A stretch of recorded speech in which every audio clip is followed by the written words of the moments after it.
Hello बच्चों, कैसे हैं आप सभी। चलिए इस वीडियो में हम समझेंगे क्लास 4 की वर्कशीट नंबर 53 जो कि 24 अगस्त 2021 की वर्कशीट है और आज का सब्जेक्ट है मैथमेटिक्स यानी कि गणित। यहाँ पे आप अपना नाम लिखेंगे और यहाँ आप अपने टीचर का नाम लिखेंगे। और पहला प्रश्न आज जो हम हल करेंगे वो है चित्र पहेली। दिए गए चित्रों को एक जैसा बनाने की कोशिश की गई थी, परंतु बनाते समय चित्र 2 में कुछ गलतियां हो गई हैं। आप किन्हीं 4 गलतियों को ढूंढकर अपने अध्यापक या अध्यापिका के साथ साझा कीजिए। तो देखो, ये है चित्र 1 और ये है चित्र 2। हमें देखना है कि चित्र 2 में कौन कौन सी गलतियां हुई हैं। जैसे कि पहला देखो, पहली गलती क्या है कि यहाँ पे एक मछली है जबकि यहाँ पे मछली नहीं है। दूसरी गलती है, यहाँ पे सिर्फ 2 पक्षी हैं जबकि यहाँ पे 3 पक्षी हैं। इसके अलावा हम देखें तो कछुए में देखो कोई कलर नहीं कर रखा है जबकि यहाँ पे ब्लैक कलर से पेंट किया हुआ है। इसके अलावा यहाँ पे कुछ भी नहीं, कोई रंग नहीं भरा है जबकि यहाँ पे बीच में ब्लैक ब्लैक सा डॉट है। इसके अलावा इस नाव पे देखो, यहाँ पे कुछ भी नहीं लिखा है जबकि यहाँ पे कुछ नंबर लिखा हुआ है। तो ये सारी गलतियाँ हैं जिनमें से कोई भी 4 गलतियाँ आप अपनी कॉपी में लिख सकते हैं। इसके अलावा एक देखो, यहाँ पे एक पक्षी है जबकि यहाँ पे कोई पक्षी नहीं है। ठीक है, तो ये सारी चीज़ें आप अपनी कॉपी में लिख देंगे। उसके बाद हम दूसरा देखेंगे गणित का जादू। वाकई एक जादुई सवाल है ये, कैसे समझते हैं।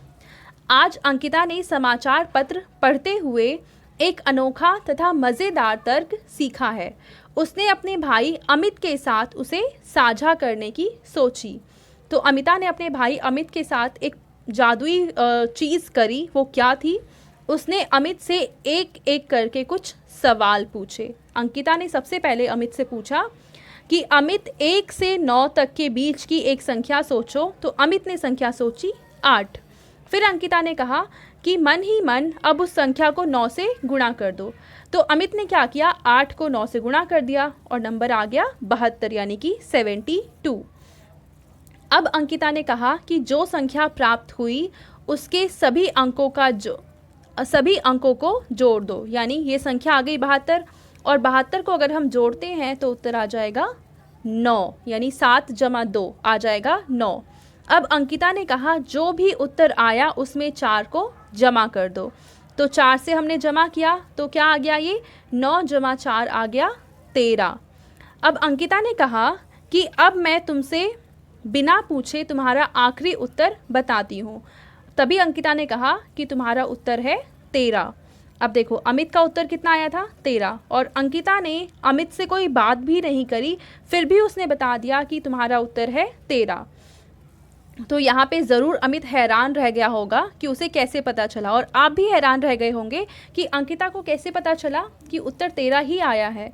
तो आप भी अमित की ही तरह इन प्रश्नों को मन ही मन में हल कीजिए तथा अपना उत्तर लिखिए। तो जैसे अमित ने 8 सोचा था, आप कोई दूसरी नंबर 6, 7, 9 या फिर 1, 2 कोई नंबर सोच सकते हैं।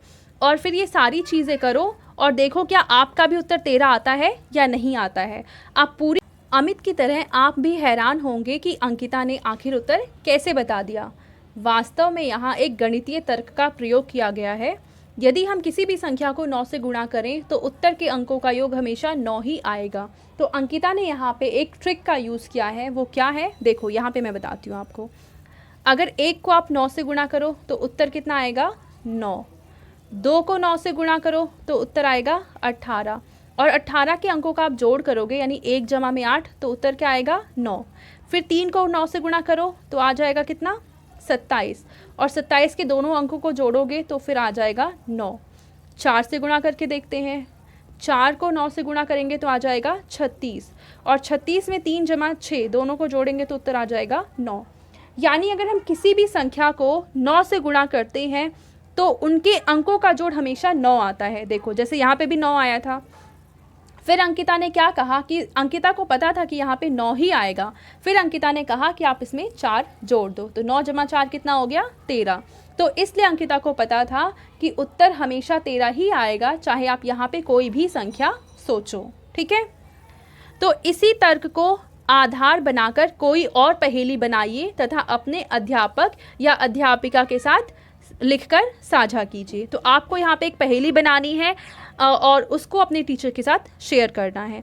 अब आप कौन सी पहेली बनाएंगे ये मैं नहीं बताऊंगी, क्योंकि आप सबकी पहेली आपके क्रिएटिव माइंड पे डिपेंड करती है। आप अपने अनुसार कोई भी पहेली यहाँ पे बना सकते हैं। अगला है, क्या आप इसी प्रकार का कोई और गणितीय तर्क सोच सकते हैं? अपने अध्यापक या अध्यापिका को लिखकर बताइए। तो अगर आपके माइंड में ऐसे मैथमेटिक्स की और भी कुछ ट्रिक्स आ रही हैं तो ज़रूर उसको लिख के अपने टीचर के साथ शेयर कीजिए। यहाँ पे आपके पेरेंट्स के लिए एक सुझाव है कि तर्क क्षमता विकसित करने के लिए बच्चों को समाचार पत्रों, पत्रिकाओं आदि में दी गई पहेलियाँ हल करने के लिए प्रेरित कीजिए। तो अगर आप रोज़ या हफ्ते में 2-3 दिन भी कम से कम हमारे जो अखबारों में आती हैं अलग अलग पहेलियाँ, उनको हल करने की कोशिश करेंगे तो इससे आपके दिमाग का बहुत अच्छा खासा विकास होगा। इसके अलावा वे अपने भाई बहनों और दोस्तों के साथ विभिन्न पहेलियाँ तैयार करते हैं और खेल सकते हैं। तो आप अपने पेरेंट्स के साथ, भाई बहनों के साथ इस तरीके की पहेलियाँ बना सकते हैं और इससे आप अपना अच्छा खासा विकास कर सकते हैं और आपको खेलने में भी ये बहुत ज़्यादा मज़े आएंगे। तो आई होप ये वर्कशीट अब आपको बहुत अच्छे से समझ में आ चुकी होगी। Thank you.